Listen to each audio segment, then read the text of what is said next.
Here I have CUBOT X30 and today I'm going to show you how to take screenshot on this device.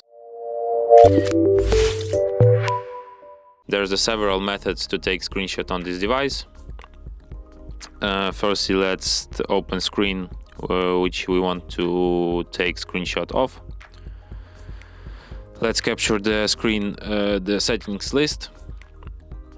First method is you have to press power key and volume down at the same time like this, and screenshot will be taken.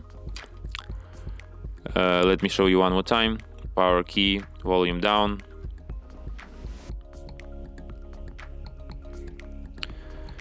Second method, you can just go to the upper bar and here you have screenshot button and you just take screenshot like this.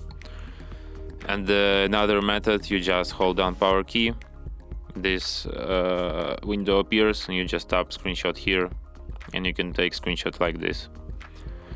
You can find your screenshot in photos, in the screenshot album here, and here you can share, edit or delete it. And that's it. Thanks for watching. If you find this tutorial useful, don't forget to hit that like button and subscribe to our channel.